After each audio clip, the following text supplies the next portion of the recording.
오늘 이 말씀을 듣는 모든 분들의 삶에 하나님의 은혜와 평강이 가득하기를 기도합니다. 혹시 이 메시지가 여러분의 마음에 울림을 준다면 좋아요와 구독으로 저희 채널을 응원해주세요. 여러분의 작은 참여는 어두운 세상에 복음의 빛을 전하는 귀한 사역에 큰 힘이 됩니다. 이 선한 일에 동참하시는 모든 분들의 가정과 삶 위에 하나님의 놀라운 축복이 함께하기를 소망합니다. 우리는 지금 마지막 때를 살아가고 있습니다. 예수님께서는 곧 다시 오실 것입니다. 주님께서 다시 오셨을 때 우리의 마음이 분노와 미움으로 가득 차 있다면 얼마나 안타까운 일이겠습니까? 오늘 우리는 마음의 상처를 치유하시는 하나님의 능력에 대해 그리고 진정으로 겸손한 삶이 무엇인지에 대해 함께 나누고자 합니다. 진정으로 겸손한 사람은 다른 사람을 용서하는 데 주저함이 없습니다. 그리고 다른 사람의 말이나 행동에 쉽게 상처받지 않습니다. 왜 어떤 사람들은 그토록 쉽게 마음을 다치고 분노하는 것일까요? 그 이유는 그들의 시선이 온통 자기 자신에게만 향해 있기 때문입니다. 내 감정이 상했어, 나를 제대로 대우해주지 않았어 와 같은 생각에 사로잡혀 있는 것이죠. 하지만 진정으로 겸손한 사람은 항상 자기 자신만을 생각하지 않습니다. 그들은 하나님께서 자신을 돌보실 것이라는 굳건한 믿음이 있습니다. 오늘 저는 용서하지 못하는 마음에 대해 이야기하고 싶습니다. 안타깝게도 오늘날 수많은 성도들이 누군가에 대한 분노를 품고 살아갑니다. 어쩌면 이 말씀을 듣고 있는 여러분 중에도 다른 사람을 미워하는 마음을 가진 분이 있을지 모릅니다. 그리고 여러분은 아마 자신의 분노가 정당하다고 생각할 것입니다. 그 사람이 나에게 한 짓을 생각하면 내가 화내는 건 당연해 라고 말이죠. 하지만 그렇지 않습니다. 우리를 의롭다 하실 수 있는 분은 오직 예수 그리스도 한 분뿐입니다. 누군가 당신에게 아무리 끔찍한 잘못을 저질렀다 해도 당신의 분노와 용서하지 못하는 마음은 결코 정당화될 수 없습니다. 왜냐하면 다른 사람이 우리에게 한 잘못은 우리가 예수님께 저지른 죄에 비하면 아무것도 아니기 때문입니다. 성경은 우리에게 말씀하십니다. 하나님께서 우리를 용서하신 것과 같이 우리도 서로를 용서하라고 말입니다. 나는 도저히 용서할 수 없어요 라고 생각할지도 모릅니다. 하지만 당신은 할 수 있습니다. 성경은 우리가 할 수 없는 일을 하라고 결코 명령하지 않기 때문입니다. 용서하지 못하는 마음은 사람들의 삶을 파괴하는 무서운 독과 같습니다. 당신은 당신이 미워하는 그 사람에게 복수하고 있다고 생각할지 모릅니다. 하지만 그들은 당신이 화가 났다는 사실조차 모르거나 안다고 해도 신경 쓰지 않을 가능성이 높습니다. 당신이 분노를 품고 있는 것은 그들에게 아무런 해를 끼치지 못합니다. 오히려 당신 스스로가 사탄이 건네준 독이든 잔을 계속해서 마시고 있는 것과 같습니다. 미움이라는 독은 결국 당신의 영혼을 병들게 할 뿐입니다. 용서하려고 노력했지만 잘 안 돼요 라고 말하는 분들이 있습니다. 기억하십시오. 용서는 감정이 아닙니다. 용서는 결단입니다. 당신이 누군가를 용서하기로 결단했더라도 여전히 그 사람을 보면 마음이 불편하고 거부감이 들 수 있습니다. 그것은 자연스러운 육신의 반응일 뿐입니다. 진정한 용서는 성경이 말씀하시는 대로 행하는 것입니다. 바로 당신의 원수를 저주하지 않고 축복하는 것입니다. 그들에 대해 나쁘게 말하지 않고 좋게 말해주는 것입니다. 누군가에게 화가 나 있을 때 다른 사람이 그 사람을 칭찬하는 것을 들으면 마음속에서 이런 생각이 불쑥 튀어나오곤 합니다. 내가 모르는 게 있어서 그래. 그 사람이 어떤 사람인 줄 알아. 라면서 그들의 잘못을 폭로하고 싶어지죠. 하지만 용서는 입을 닫고 대신 그들을 위해 기도하는 것입니다. 당신에게 상처 준 사람을 위해 꾸준히 기도한다면 그들에 대한 분노를 계속 품고 있기는 매우 어려울 것입니다. 그들이 축복받기를 기도하십시오. 물론 하나님께서 그들에게 당장 새 차를 선물하시지는 않을 겁니다. 하지만 하나님께서는 그들에게 진리라는 가장 큰 축복을 주실 수 있습니다. 진리를 깨닫고 회개하게 하실 수 있다는 말입니다. 어떤 방법을 쓰든 용서하지 못하는 마음을 해결해야 합니다. 겸손한 사람은 분노를 오래 품지 않기 때문입니다. 골로새서 3장 13절은 이렇게 말씀합니다. 누가 누구에게 불만이 있거든 서로 용납하여 피차 용서하되 주께서 너희를 용서하신 것 같이 너희도 그리하고 다른 사람을 용서하는 것은 빠르면 빠를수록 좋습니다. 원한을 오래 품을수록 용서는 더욱 어려워집니다. 다른 사람이 당신을 화나게 하고 있는 그 순간에 이미 마음속으로 그들을 용서하는 경지에 이르러야 합니다. 사탄이 용서하지 못하는 마음으로 당신을 속이고 파괴하도록 내버려 두지 마십시오. 마태복음 24장 10절은 마지막 때에 많은 사람이 시험에 빠져 서로 잡아주고 서로 미워하겠으며 불법이 성함으로 많은 사람의 사랑이 식어지리라고 경고합니다. 오늘날 세상의 분노가 가득한 이유가 바로 이것입니다. 우리는 마지막 때를 살고 있습니다. 예수님은 곧 다시 오실 것입니다. 주님께서 돌아오셨을 때 우리의 마음이 분노로 가득한 모습을 발견하신다면 얼마나 슬퍼하시겠습니까? 겸손한 사람은 자신 또한 용서가 필요한 죄인임을 압니다. 그렇기에 기꺼이 다른 사람을 용서합니다. 또한 겸손한 사람은 하나님께서 자신의 억울함을 풀어주실 것을 믿고 기쁘게 기다립니다. 절대로 스스로 복수하려 하지 마십시오. 그들을 위해 기도하고 모든 것을 하나님의 손에 맡기십시오.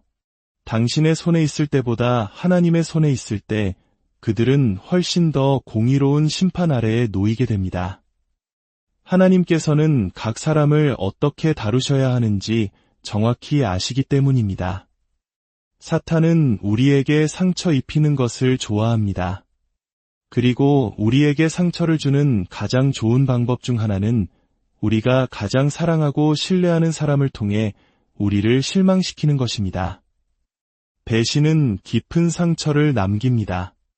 하지만 저는 제 삶을 통해 분명히 간증할 수 있습니다.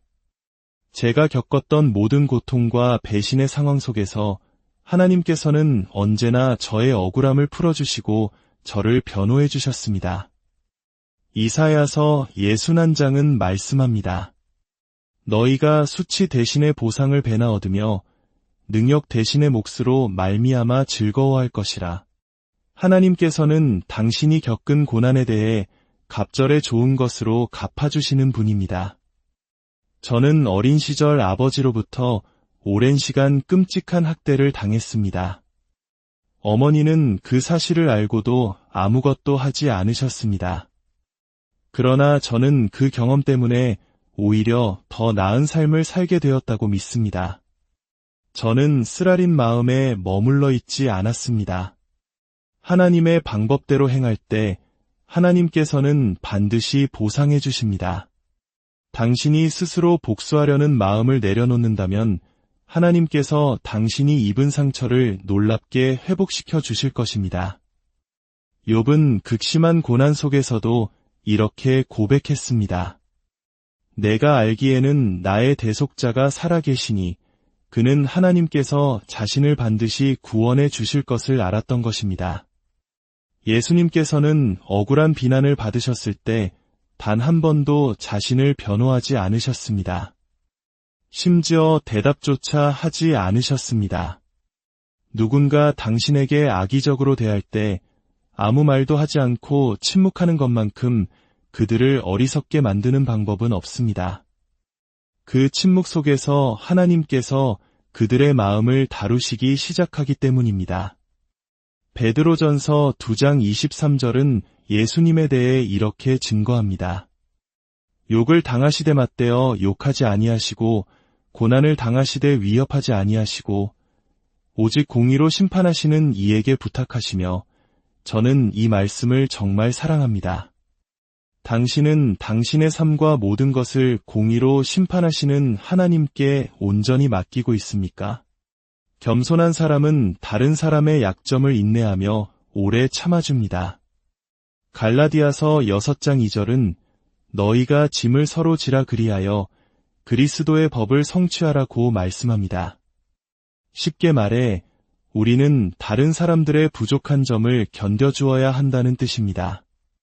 우리는 사람들을 우리가 원하는 모습이 아니라 있는 모습 그대로 사랑하는 법을 배워야 합니다.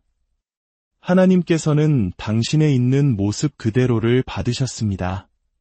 당신이 온전해지기를 기다렸다가 사랑하신 것이 아니라 당신을 사랑하심으로써 온전하게 만드셨습니다. 우리는 말로 누군가를 설득해서 예수님을 믿게 할 수는 없습니다. 하지만 우리의 사랑으로 그들이 예수님을 사랑하도록 이끌 수는 있습니다. 저는 어린 시절 어머니의 나약한 모습을 경멸했습니다. 제게 상처 주는 아버지에게 순종하고 제가 학대당하는 것을 알면서도 방관하는 어머니를 이해할 수 없었습니다. 그 경험 때문에 저는 나약한 사람들을 싫어하게 되었습니다. 그런데 성경은 약한 자들을 돌보라고 말씀하십니다. 참으로 어려운 일이었습니다. 하지만 진정한 겸손은 이렇게 고백하는 것입니다. 내가 강한 것은 내 힘이 아니라 하나님께서 나를 강하게 하셨기 때문입니다. 당신이 강한 영역에서 약한 사람을 판단하는 것은 교만입니다. 그것은 하나님의 은혜를 잊고 자신의 힘을 자랑하는 것과 같기 때문입니다. 그러므로 겸손한 사람은 오래 참습니다. 인내합니다. 다른 사람들을 기다려줍니다. 또한 겸손한 사람은 선한 일을 드러내지 않고 비밀리에 행합니다. 사람의 인정이 필요 없기 때문입니다. 그들은 사람이 아니라 하나님을 위해 일하기 때문입니다. 물론 우리 모두는 감사와 인정을 받고 싶어 합니다. 하지만 주변 사람들이 당신을 알아주지 않을 때 그들에게 화를 내는 대신 하나님께 나아가 구하십시오. 하나님께서는 다른 사람을 통해서라도 당신에게 필요한 위로와 인정을 반드시 채워주실 것입니다. 성경은 구제할 때에 오른손이 하는 것을 왼손이 모르게 하라고 말씀하십니다. 이것이 무슨 의미일까요? 마음속으로조차 자신의 선행에 도취되지 말라는 뜻입니다. 진정한 겸손은 다른 사람에게 깊은 인상을 남기려 애쓰지 않을 때 찾아옵니다. 다른 사람에게 잘 보여야 한다는 생각에서 벗어날 때 당신은 진정한 자유를 누리게 됩니다. 겸손한 사람은 자신의 약점을 솔직하게 인정합니다. 저의 가장 큰 약점은 조급함과 이기심입니다. 저는 여전히 하나님께서 다듬어 가시는 과정에 있는 사람입니다. 여러분도 자신의 약점이 무엇인지 알아야 합니다. 겸손한 사람은 자기중심적이지 않습니다. 마가복음 8장 34절에서 예수님은 말씀하셨습니다. 누구든지 나를 따라오려거든 자기를 부인하고 자기 십자가를 지고 나를 따를 것이니라. 여기서 자기를 부인한다는 것은 자신을 잊고 무시하고 자신의 이익을 내려놓는 것을 의미합니다. 예수님께서 우리에게 지라고 하신 십자가는 끔찍한 재앙이나 고난이 아닙니다. 그것은 바로 이기심을 버리고 다른 사람을 위해 사는 삶입니다. 겸손한 사람은 매우 감사하며 그 감사를 자주 표현합니다. 가정에서부터 고마워요 라는 말을 잊지 마십시오. 많은 관계가 깨어지는 이유는 이런 작은 것들을 잊어버리기 때문입니다. 당연히 해야 할 일이라는 생각 대신 작은 일에도 감사하는 마음을 가지십시오. 겸손한 사람은 자신이 틀렸을 때 인정하는데 아무런 문제가 없습니다. 겸손한 사람은 다른 사람이 성공할 때 진심으로 기뻐합니다. 다른 사람이 높아지도록 돕는 것을 즐거워합니다. 그리고 겸손한 사람은 자신이 아는 것을 항상 말할 필요가 없다는 것을 압니다. 내 생각에는 말이야 라며 항상 자신의 의견을 내세우려 하지 않습니다. 여러분, 우리가 할 수 있는 가장 겸손한 행위는 바로 우리의 삶을 예수 그리스도께 온전히 드리는 것입니다. 이보다 더 겸손한 일은 없습니다. 예수님과 함께하는 당신의 최악의 날이 예수님 없이 살았던 당신의 최고의 날보다 더 나을 것입니다. 이제 우리 함께 기도하기를 원합니다. 이 기도는 구원의 기도입니다. 아직 예수님께 삶을 드리지 않은 분이 있다면 바로 지금이 그 순간입니다. 저를 따라 마음으로 기도해 주십시오. 하나님 아버지, 사랑합니다. 저의 모든 죄를 회개합니다. 저를 용서하여 주시옵소서. 이제 죄에서 돌이켜 주님께로 나아갑니다. 지금 제 마음에 들어와 주십시오. 있는 모습 그대로의 저를 받아주시고 하나님께서 원하시는 사람으로 만들어 주십시오. 이제 저는 주님의 것임을 믿습니다. 제가 주님이 원하시는 모든 것이 될 수 있도록 도와주세요. 예수님의 이름으로 기도합니다. 아멘. 우리는 모두 무언가 더 의미 있고 더 깊은 것을 찾아 헤맵니다. 하나님을 아는 것은 우리의 모든 것을 변화시킵니다. 하나님은 우리 자신보다 우리를 더 잘 아시며 우리 각자와 깊고 인격적인 관계를 맺기를 원하십니다. 하나님의 놀라운 사랑을 발견하고 그분과의 관계가 날마다 깊어지기를 축복합니다. 당신의 삶이 하나님의 말씀으로 변화되는 놀라운 여정을 시작하십시오. 주님께서 당신을 축복하시고 지키시기를 원하며 용서할 수 있는 힘과 섬길 수 있는 겸손, 그리고 세상이 줄 수 없는 평안을 주시기를 간절히